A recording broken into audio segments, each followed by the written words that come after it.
મૂકી દે એટલે ગરમ થઈ જાય એટલે આની યારે વગ મૂકી દે એટલે વગ મૂકી દે એટલે આપણે છૂટી એટલે આ સેન્ડવિચ બટાવું બહુ કન્સેપ્ટ ન હાલતા હાઈ ફ્લેમ ઉપર તમે કરવા જાવ તો આવી પ્લેટ છૂટી એટલે આ કન્સેપ્ટ બહુ ન ચાલે એટલે ચાલતો હોય એવું નહીં કે ન ચાલે પણ તમે સ્લો ફ્લેમ ઉપર કરો તો તમારું કુકિંગ તો ફાસ્ટ થાય પણ કેટલું પકડે આટલું કરતા એના ટ્રાય ટાઈમમાં શું થશે તમારે ફટાફટ કુકિંગ થશે અને ક્યાં લગીને આવશે અહીંયા લગીને આવશે અને તમે એમાં જેવું ઠંડુ પાણી આપણે ડેમેજ દેખાડી છે ફૂલ ઠંડુ પાણી તમે ગેસ નાખીને કસ્ટમરને દેખાડશો ને તો સેકન્ડમાં નીચે કડી બની ગયું છે અહીંયા વિધિને 10 થી 15 સેકન્ડમાં અહીંયા ઠંડક પકડવાની અહીંયા શું છે કન્ટિન્યુઅસ અહીંયા લગીને એલ્યુમિનિયમ છે અને બહારની સાઈડમાં અંદરની સાઈડમાં સ્ટીલ છે સ્ટીલ અંદરથી તમારો ખોરાકને એ નુકસાન ન થાય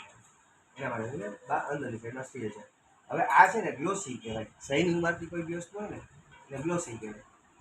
મેટ ફિનિશ એટલે આવે કે ડલ ફિનિશ આમાં અંદર આપણે કુકિંગ કરતા હોય તો શાકભાજીને એવું ન હોય કે ભાઈ હું સારું તપેલું હશે તો જ હું અંદર કુક થાય છે નહીં થાય પણ આપણે બહાર મૂકવું હોય તપેલું પડ્યું છે બાકી જવું તપેલું પડે તો ઓહો એટલે ગમે નહીં એટલે બહારથી એ લોકો પાવડર કોટિંગ કરાવે શાઇનિંગ લેવામાં બરાબર ને બાકી બેઝ છે સ્ટીલ જ અંદર અને વચ્ચેની સાઈડમાં એલ્યુમિનિયમ આને ટ્રાય પ્લે કહેવાય ટ્રાય પ્લે આપણે યુઝ કર્યો તો હવે એમાં આ લોકોએ એક નવી ટેકનોલોજી લેવાયેલા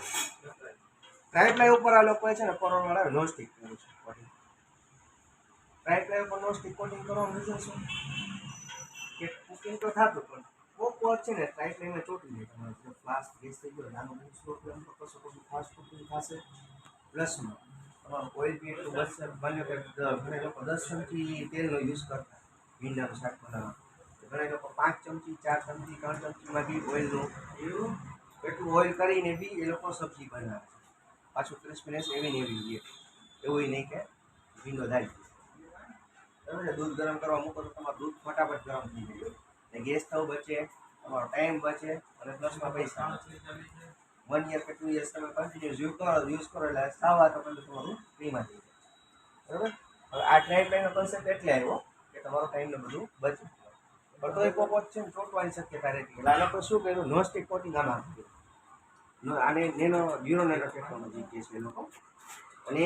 નોનસ્ટિક કોટિંગ કરીને આમાં બ્લાસ્ટ કર્યો છે એ લોકો બ્લાસ્ટ કર્યાને શું થાય જે અંદર ચેક કોટિંગ કરેલું હોય જેના હિસાબે નુકસાન કરતું થતું હોય ને એ બધું ઝીરો એટલે ઝીરો નોનસ્ટિક કરીને આમાં તમે મેટલ ફ્રેન્ડલી બી છે 10 વર્ષ લગીને યુઝ કરો અને એ કાંઈ ન થાય બરાબર છે 10 વર્ષની ગેરંટી ને કોરલ છે યુએસએ બ્રાન્ડ છે એ લોકો એમને બી લેશે થોડુંક કોસ્ટલી છે વસ્તુ સારી આવશે ડ્યુરેબિલિટી સારી છે હવે આપણે આ બધું સમજી લીધું કે આ વાયરવાળા પછી ઘણા વાય આવતા હોય છે આવી એક મહિના આવતા હોય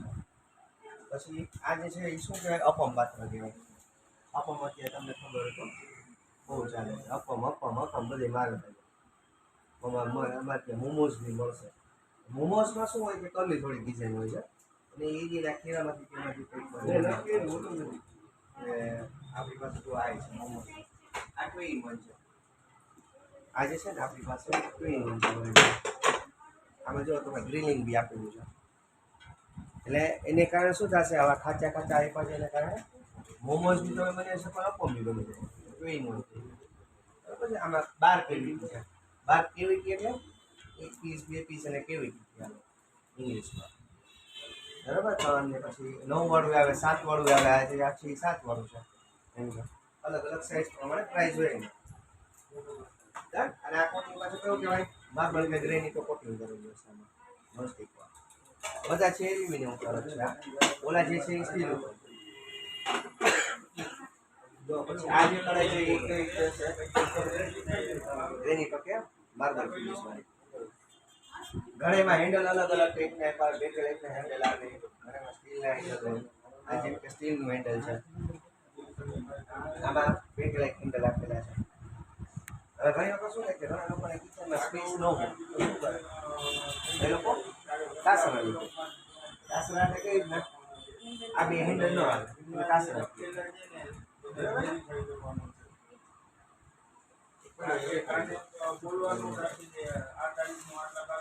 જો આને કાસરા કહેવાય આ ટ્રાયપેનનું કાસરું છે અલગ અલગ કોટિંગ છે, અલગ અલગ વસ્તુ આવશે. જનરલી બધી વસ્તુઓ છે ને માટે નીતાવું હોય તો પીએમાં કરાવી જાય તમારે. અને ઇન્ડક્શન વાળી વસ્તુ હોય તો તમને દેખાય આવશે એમાં પ્લેટ અલગથી આપેલી હોય. આવી ટાઈપની પ્લેટ આપેલી હોય તો સમજી લેવાનું એ છે ઇન્ડક્શન બેઝ. ઇન્ડક્શન બેઝનો રોટી તો હોય એટલે વિધાઉટ ઇન્ડક્શન બેઝનો થોડો ઘણો પ્રાઇસમાં ફરક રહેશે, કારણ કે આ પ્લેટ અલગથી એ લોકોને બેસાડવી પડે.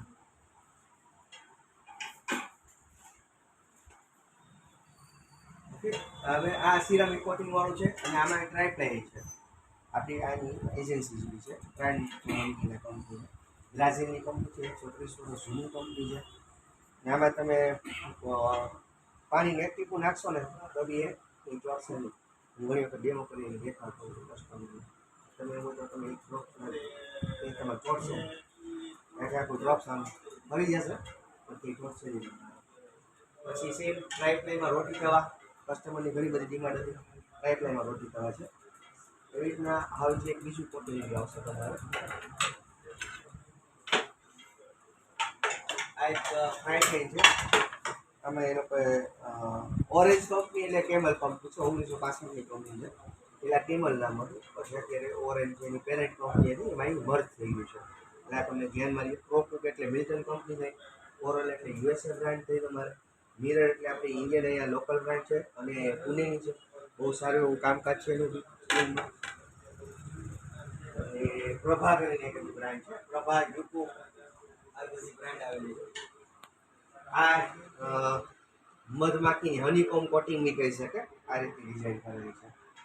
ઓકે, આ છે ટ્રાય પ્લાય જ. ટ્રાય પ્લાય ઉપર આવું કોટિંગ કરેલું આવે, કાર્બન સ્ટીલની જાળી બેસાડેલી છે. તમારી વસ્તુ કોઈ ચોટે નહીં. આ બી રોટી તો જ છે, મે બી કદાચ ઇન્ડક્શન બેઝ બી હશે. ઇન્ડક્શન બેઝ બી છે, ઇન્ડક્શનમાં ચાલે તમારે. ને આ લોકોએ સિલિકોન અહીંયા હેન્ડલ આપ્યું છે ગ્રીપ માટે, તમારે દાજો નહીં. આ મેટર શું થાય, હીટિંગ અહીંથી આવે, આ મેટલનો પાર્ટ છે એટલે હીટિંગ ન આવે એ રીતના સિલિકોન હેન્ડલ આપેલું છે.